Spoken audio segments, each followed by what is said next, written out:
Because, my soul,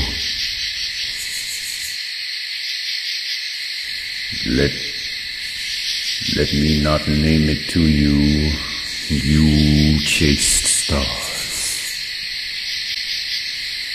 It is the cause.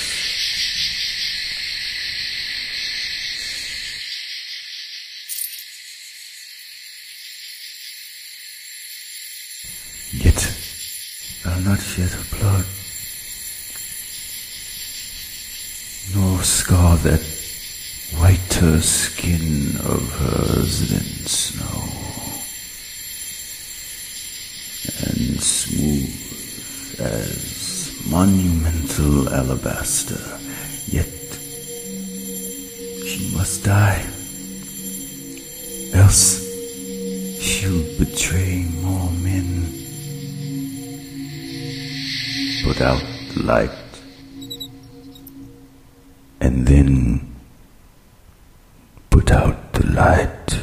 Oh no, actually you don't decide to be with them. You know, you just happen to be with them. Love doesn't, you don't choose love, love chooses you. So I don't understand why people would have a problem with you falling in love with someone else. It's just, or with someone, anyone. I just don't, it's just a foreign concept to me. I mean, maybe because here in Britain we didn't have no civil rights movement. I don't know. I mean, I've got a job, and at work I've never, not once, ever felt like I was being discriminated or ostracized in any way. Never. Because I'm black. I've never felt, or maybe once, my very second job ever. Yes, the manager was a bit of a CUNT. But, you know, you just brush it off. What's the big deal? If they have a problem with the color of skin, it's because they're jealous. Heck, that's how I see it. Now, last night, me and Joe, we were watching Black in America, CNN documentary, because a lot of people have been talking about it, and I decided to, you know, check it out. And I was watching it, and he started watching it with me.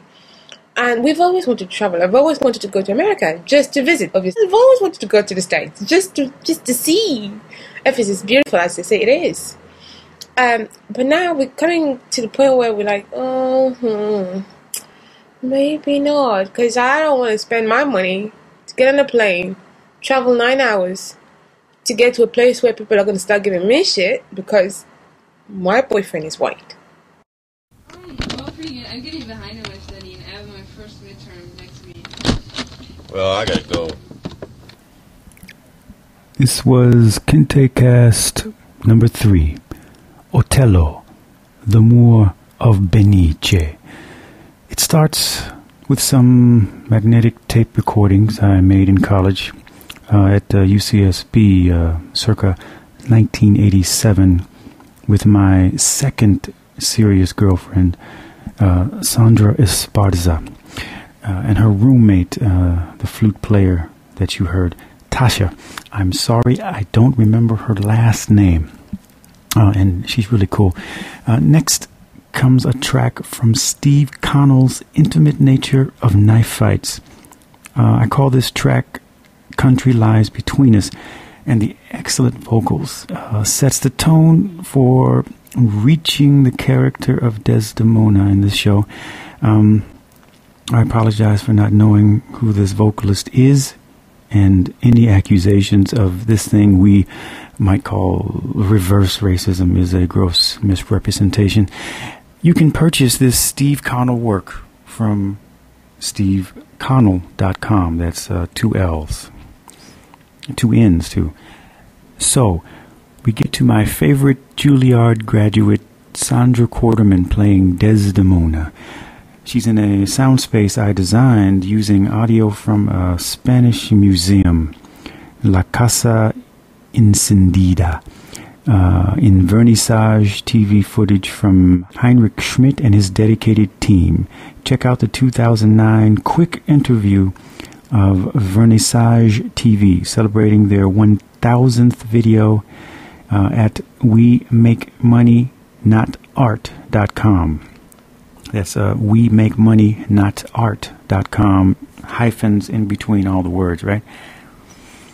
So then we jump into my spoken word piece from many years ago called Girlfriend is Paula Cole. That should be found at rozx.megafunk.com and kintécast.com. YouTube.com personality Psychedea, that's Psychedea. She speaks next in Effects of Racial Discrimination on Interracial Couples. And she is followed by another YouTube.com lovely lady, Chalky Me, with interracial relationships and ignorance. My spoken word soundtracks return with Girlfriend is Paula Cole Part 2, which leads into my attempt to play a few lines as Othello.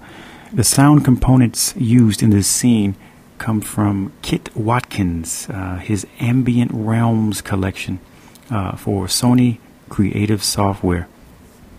By the way, I auditioned for Othello way back in my freshman days at UCSB and broke out into an uncontrollable laughing fit.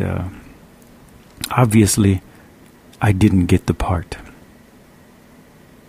This is rozx at kintécast.com.